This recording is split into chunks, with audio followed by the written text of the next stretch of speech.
Welcome back ناظرین، ہماری گفتگو جاری ہے طارق بگٹی صاحب کے ساتھ۔ طارق صاحب یہ بتائیے کہ جیسے کہ سرداری نظام کا میں نے ذکر کیا، سرداری نظام میں ہم یہ سنتے ہیں کہ سرداروں کی اپنی جیلیں بھی ہوتی ہیں اور اس کے اندر وہ ایسا نظام ہوتا ہے کہ بڑے بڑے اچھے لوگوں کو بھی جو ہے وہ جیلوں میں ڈال دیتے ہیں۔ کچھ ایسا سلسلہ آپ سے بھی رہا ہے؟ بالکل میرے ساتھ رہا ہے۔ تو کیا ہوا اب تھا وہ؟ دیکھیں، میرا قصور یہ تھا کہ میں نے لارنس کالج سے تعلیم حاصل کی، اس کے بعد میں لنڈن سے پڑھ کے، حالانکہ میرا ایک اپنا قبائلی حیثیت بھی آپ تو خود بگٹی اور چیف کے بیٹے اور ہیں اور اس کے چیف باوجود آپ کو جیل میں ڈالا گیا۔ چیف کا بالکل میں بیٹا ہوں۔ کیا ہوا کہ میرے سے ایک خطا ہوا تھا، ایک غلطی ہوئی تھی۔ آپ غلطی سمجھتے ہیں اپنی؟ وہ نواب صاحب کی نظر میں تو غلطی تھی، لیکن میں اچھا، تو اپنا رائٹ سمجھ رہا تھا۔ نواب اکبر بگٹی صاحب نے سمجھا کہ آپ نے غلطی کی ہے۔ غلطی کی ہے، نافرمانی کی ہے۔ وہ کیا غلطی وہ تھی؟ غلطی میری یہ تھی کہ میں نے الیکشن کانٹیسٹ کیا 2001 میں ان کے اگینسٹ۔ اچھا، جب ان کے اگینسٹ کیا تو انہوں نے آخر میں آ کے 2004 نومبر میں انہوں نے ہمارے گھر پہ بیکڑ پہ دھاوا بول دیا۔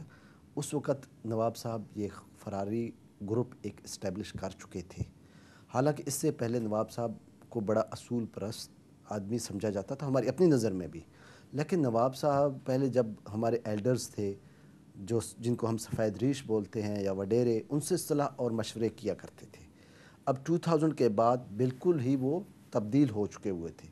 وہ کیا کرتے تھے کہ وہ فراری گروپ جو انہوں نے اسٹیبلش کیا، اب مشورے ان سے لیے جا رہے تھے۔ بیکڑ پہ انہوں نے جب دھاوا بول دیا تو میرے والد صاحب نے یہ فیصلہ کیا کہ یہ قتل و غارت، کیونکہ ادھر بڑے بڑے ہتھیار استعمال ہو رہے تھے۔ 107 ایک راکٹ ہوتا ہے جو 8 سے 10 کلومیٹر اس کی رینج، فلائنگ رینج ہے۔ یہ اکبر بگٹی صاحب کے پاس تھا؟ یہ ان کے پاس، ان کے فراری استعمال کر رہے تھے ہم پہ، بیکڑ اچھا، گاؤں پہ، یعنی پھینکے جا رہے تھے۔ تو اتنا یعنی کہ ہیوی ویپن جو ہے جو کہ کسی آرمی کے پاس ہوتا ہے، وہ ان کے پاس کہاں سے آ گیا؟ اب یہ تو گورنمنٹ ہی بتا سکتی ہے کیسے آیا، کہاں سے آیا۔ ہاں، استعمال ہوئے، ہم پہ استعمال ہوئے، اچھا، ہم اس کو برداشت کرتے رہے۔ پھر 2 دن کے بعد اور کون کس قسم کا ویپن تھا ان کے پاس؟ 12.7 ایک ہوتا ہے جو ہیلی گرانے کے لیے ہوتا ہے۔ ان کے ہیلی کاپٹر کو گرانے کے لیے بھی ان کے پاس اسلحہ موجود تھا؟ بالکل اسلحہ موجود تھا، وہ تو بعد میں ڈسکور بھی ہوا، نکالا بھی گیا۔ اور جو انہوں نے دھاوا بول، پھر میرے والد صاحب نے یہ فیصلہ کیا being as chief of Bugti, تو انہوں نے کہا کہ یار یہ قتل و غارت ہو سکتا ہے، ادھر سے 20 بندے مر جائیں، 20 ادھر، اپنے قبیلے میں ایک جھگڑا پیدا ہو رہا ہے۔ تو انہوں نے فون اٹھایا اور فون کیا نواب صاحب سے کہ جی آپ کس چیز پہ ہم سے ناراض ہو گئے ہیں؟ اگر الیکشن نہیں لڑنا ہے ہم سیاست چھوڑ دیتے ہیں، ہم آ جاتے ہیں آپ کے پاس۔ تو 164 بندوں کے ساتھ تو وہ وہاں چلے گئے۔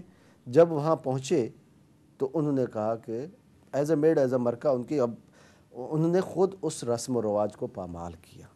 اچھا، کہ کسی کے گھر پہ اگر جایا جائے تو ہمارے بلوچی رسم و رواج میں یا پشتون رسم و رواج میں جرگے کو یا اس چیز کو بڑی اہمیت دی جاتی ہے، اس کا احترام کیا جاتا ہے۔ احترام کیا جاتا ہے۔ بلکہ نواب صاحب نے اس کو پامال کیا، ہمیں بند رکھا، اور اس کے بعد ڈیمانڈ کی کہ طارق خان کو لے آئیں۔ طارق خان، میں باہر تھا، اچھا، تو میرے والد صاحب نے کہا کہ بھائی آپ جب تک نہیں آئیں گے تو یہ یعنی بات نہیں بن پا رہی۔ جب میں گیا تو مجھے بھی انہوں نے بند کر دیا۔ تو آپ سب لوگ جو ہیں وہ اریسٹ ہو گئے؟ وہ ہم اریسٹ ہو گئے، ایک ہی کمرے میں ہمیں بند رکھا۔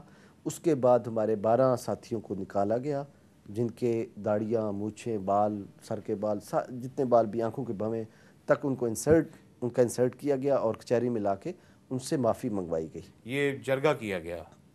جرگہ نہیں تھا، لیکن اچھا، یہ ایک پلنٹی انہوں نے پلنٹی لگائی، دی، یہ سردار صاحب نے سزا دی؟ سزا دی۔ وہ سزا دی جب آپ کو الیکشن لڑنے کی پاداش میں جی ہاں یہ ساری سزا ہو رہی ہے؟ سزا ہو رہی ہے۔ 4 مہینے ہم بند رہے۔ 4 مہینے کے بعد جب ان کی فراری اور ایف سی کے درمیان ٹکراؤ ہو گیا 17 مارچ کو، آپ کو وہ واقعہ معلوم ہوگا، 19 مارچ کو شام کو ہمیں موقع مل گیا، بیکاز پھر آپ کو ریسکیو کی جو ہے نا وہ اپرچونٹی ملی؟ اپرچونٹی ملی، ہم وہاں سے اسکیپ ہونے میں کامیاب ہوئے، ہم فورسز تک پہنچ گئے۔ فورسز کے بعد ہم نے پھر اس کے بعد سارا کچھ میڈیا کے سامنے۔ تو کتنا عرصہ آپ نواب اکبر بگٹی کی جیل میں رہے؟ 4 مہینے 4 مہینے۔ تو آپ نے کیا سمجھتے ہیں کہ یہ ایک پیرالل نظام نہیں قائم کیا ہوتا سرداروں نے، جس طرح میں عرض کر رہا ہوں دیکھیں، کہ یہ چیز نواب صاحب نے ہمیں بند رکھا، لیکن نواب صاحب نے ایز اے ہمارے چیف صاحب پہ یا کوئی اذیت، ایک طرح کی لیکن اذیت تو ہوتی ہے جس ایک وقت طرح آپ کی اس کو اذیت تھی، گرفتار ہمیں کرتے؟ ڈیفرنٹ طریقے سے وہ مل رہی، سٹریس کیا جا رہا تھا۔ وہ کیا تھا کہ ایک دن ہمیں بتاتے تھے کہ آپ کے فلاں ساتھی کا گھر جلایا گیا، دوسرے دن بتاتے تھے اس کی کلاشنکوف چھینی گئی، تیسرے دن بتاتے تھے کہ اس کا جتنا کپاس ہے یا سامان ہے یا وہ کپاس پڑا ہوا تھا وہ اٹھا کے لے گئے. اس طرح کا یعنی ان کی جو اپنی پلاننگ تھی جو مجھے سمجھ میں آئی, انہوں نے کہا کہ جی ان کو ایسے کریں کہ وہ جا کے اتنا فائنانشلی ان کی پوزیشن اتنا ڈاؤن کر دیں کہ وہ جا کے بازاروں میں بھیک مانگیں.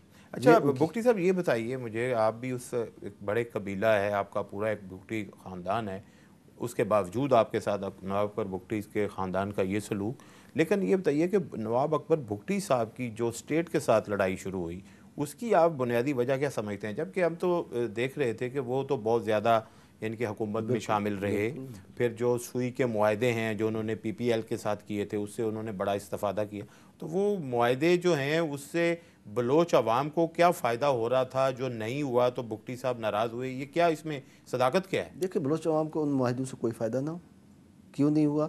کیونکہ پہلے تو جو کمپنیاں وہاں سے نکلی ہیں, معاہدہ قبائل اور سردار کے درمیان جو فیصلہ ہوا تھا, 5واں حصہ پورے قبیلے نے کہا کہ 5واں حصہ نواب صاحب کا ہے, وہ ٹھیک ہے, اپنا لنگر چلائیں, اپنے اس کو چلائیں, اپنے لوگ سسٹم چلانے کے لیے. چلانے کے لیے. 4 حصے وہ قوم پہ ڈسٹریبیوٹ ہوں گے. لیکن یہ ایکسرسائز صرف ایک دفعہ ہوئی ہے. یہ کب ہوئی؟ یہ 70s میں ہوئی ہے, اس کے بعد نہیں ہوا. یہ اس کے بعد سارا پیسہ نواب اکبر بگٹی کا خاندان لیتا رہا؟ سارا پیسہ نواب صاحب کو جاتا رہا. تو آپ کے جو چیف ہیں, آپ کے والد بھی چیف تھے, تو اس بات پہ آپ لوگ احتجاج نہیں کرتے تھے؟ نہیں, اب دیکھیں احتجاج کیا, انہوں نے تو جب چیف منسٹر بنے نا, انہوں نے ایون کہ زمینیں کلپروں کی تھی وہ زمینیں بھی اپنے نام پہ کرا دیں. اب جو سوئی جہاں سے پائپ لائنیں گزرتی ہیں وہ ساری زمینیں نواب صاحب نے اپنے نام پہ کرا دی تو تھی. پھر اکبر بگٹی صاحب مظلوم کیسے ہوئے, یہ مجھے سمجھائیں ذرا. تو یہ مظلوم تو صرف اس لیے ہوا کہ جب نواب صاحب کو کی ڈیتھ ہوئی نا, تو اس کے بعد یہ مظلوم اب تو ہوا ہے نا, اب سارے مظلوم ہیں, اب جب بگٹی قوم مظلوم ہے. اب وہ اور ایک چیز جو جہاں ہو رہا ہے وہ غلط ہو رہا ہے. وہ کیا ہے؟ ایک ایکسرسائز کی جا رہی ہے ڈیرہ بگٹی میں خصوصاً. اچھا, وہ کیا ہے کہ ایک امن لشکر بنایا جا رہا ہے. اچھا, وہ کیا ہے امن لشکر کیا ہے؟ آپ کے علم میں ہوگا, امن لشکر ایک دفعہ علی کو وہاں لے کے آئی گورنمنٹ, یہی گورنمنٹ علی بگٹی کو, علی بگٹی کو لے کے آئی. یہ ایکسرسائز کیا, کوئی 1300 کے لگ بھگ لوگوں کو امن لشکر کا نام دے کے کلاشن کو تھمائے گئے. اور اس کے بعد علی تو خیر چلا گیا وہاں سے, 9 مہینے کے بعد وہ چلا گیا. اس کے بعد غلام قادر کو لے آئے. جب اب غلام قادر آیا, پھر یہ سٹیٹمنٹس پرسوں ترسوں کے اخبارات میں شاید آپ کی نظر میں گزرے ہوں گے کہ انہوں نے کہا امن لشکر جو ہے نا شاہزین کو کے لیے رکاوٹ بنے گی, آنے نہیں دے گی. شاہزین کے لیے یہ امن لشکر کیا کرنا چاہتی ہے؟ آپ کے خیال میں شاہزین کو بھی جانا چاہیے؟ دیکھیں شاہزین کا گھر ہے, اگر شاہزین آنا چاہتا ہے تو شاہزین کو آنے دینا چاہیے, شاہزین آ جائے, کوئی مسئلہ نہیں ہے. لیکن جس انداز میں شاہزین آنا چاہ رہے تو وہ ذرا, وہ کہتے ہیں لشکر لائیں گے, لاؤ لشکر, کیا لانگ مارچ وغیرہ کی وہ بات. دیکھیں وہ ایم کیو ایم کے پاس جاتے ہیں, وہ نواز شریف صاحب کے پاس جاتے ہیں, رجوع کرتے ہیں کہ جی مجھے آپ دے دیں, لوگ دے دیں, میں ساتھ چلا جاؤں. دیکھیں وہ بگٹی ہے, آپ بگٹی قوم سے رابطہ کریں, آپ اپنے قبیلے سے رابطہ کریں کہ کہیں کہ بھائی مجھے میرا ہیلپ کریں, میں آنا چاہتا ہوں, یا وہ چلے آئیں اپنے قبیلے میں, کوئی ان کو نہیں روکتا. کون روکے گا اس کو؟ اس وقت آپ کا جو وہ سسٹم تھا, سرداری نظام کا جو سسٹم تھا نواب اکبر بگٹی کے بعد, یہ جو امن لشکر ہے نا, یہ غلط ہم راستے پہ جا رہے ہیں. یہ ایگزیکٹلی ہم اسی طرح جا رہے ہیں جس طرح ایک وہ افغان جہاد کے لیے بنائے گئے تھے, اپنا طالبان بنائے گئے تھے. وہ امریکن فورسز نے جو پاکستان, اب ان کے خلاف لڑائی اب ان کے خلاف وہ. آپ کے خیال میں جو امن لشکر ہے یہ بھی فیوچر کے طالبان کا رول جو ہے وہ پلے کر سکتے ہیں؟ بالکل, یہ حالات خراب, غلط رخ میں جا رہے ہیں نا. یہ امن لشکر دیکھیں گورنمنٹ کس لیے ہے؟ اب ہم گورنمنٹ میں ہیں, ہماری اپنی فورسز ہیں. اگر کوئی حالات خراب کرتا ہے تو وہاں پہ پولیس کو, رینجرز کو, فوج کو, ان کو عمل دخل کرنا چاہیے, امن لشکر نہیں بنانے چاہیے. لیویز ہے, پولیس ہے, قانون ہے, اس کا احترام کرنا چاہیے, ہر کسی کو احترام کرنا چاہیے. یہ ساری گفتگو جو ہے یہ آپ اسمبلی میں بھی ہیں, تو اسمبلی میں یہ چیز آپ اٹھاتے ہیں؟ اسمبلی میں نے اٹھائی, ریسنٹلی اٹھائی. یہ جو پرسوں ترسوں اجلاس ہوا ہے اس پہ میں نے وہ اخبار کا پیس بھی اٹھایا جو امن لشکر کی طرف سے ایک بیان آیا تھا. میں نے کہا تھا یہ غلط ہے, امن لشکر نہیں ہونے چاہیے. ہم کس لیے گورنمنٹ میں بیٹھے ہیں؟ قانون کی بالادستی کی بات کرنے, ہم قانون کا احترام کرنا چاہیے ہر کسی کو. شاہزین کو بھی, جو امن لشکر کی بات کر رہے ہیں ان کو بھی قانون کا احترام کرنا چاہیے, اپنے دائرے میں رہ کے. اچھا بگٹی صاحب یہ بتائیے کہ ایک چیز تو یہ ہے کہ بلوچستان کے عوام اور وہ لوگ چاہتے ہیں, جیسے آپ نے بھی کہا کہ کمیونیکیشن نہیں ہے, حقوق ملنے چاہیے, جبکہ موجودہ حکومت کہتی ہے کہ ہم نے آغاز حقوق بلوچستان کیا ہے. بالکل, یہ بھی ایک ڈھونگ ہے.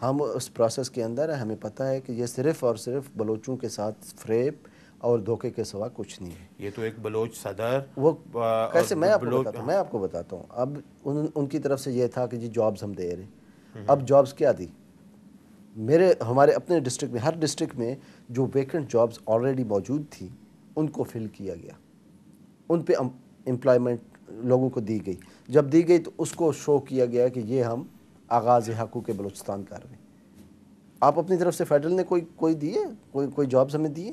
کچھ بھی نہیں دیے. ابھی تک تو کوئی رزلٹ نہیں ہے. کہ نئی جابز کریٹ نہیں ہوئی، نئی جابز نہیں ملی ہیں. وہ صرف اور صرف وہی ویکنٹ پوسٹیں تھیں ہم نے فل کی ہیں جو آلریڈی ہمارے ڈسٹرکٹ. ابھی تک آپ کے خیال میں زیادہ بہتر کام کیا ہوا ہے وہاں پہ؟ ابھی تک کس ادارے نے بلوچستان کے لیے زیادہ بہتر سوچا ہے اور وہاں پہ کچھ کنٹریبیوٹ کیا ہے؟ دیکھیں اوپر سے ابھی ہم نے سنا ہے کہ وہاں پہ ایک جو ہے وہ یونیورسٹی کا بھی اناؤنسمنٹ ہوا ہے پاکستان آرمی کی طرف سے. پاکستان آرمی کی طرف سے ملٹری کالج کا ہوا. اب سوئی، میں ایک دفعہ اپنی ڈسٹرکٹ کی طرف آتا ہوں، سوئی ایجوکیشنل سٹی بنایا جا رہا ہے. وہاں بلوچستان پبلک اسکول بن گیا اور وہاں ملٹری کالج بن گیا.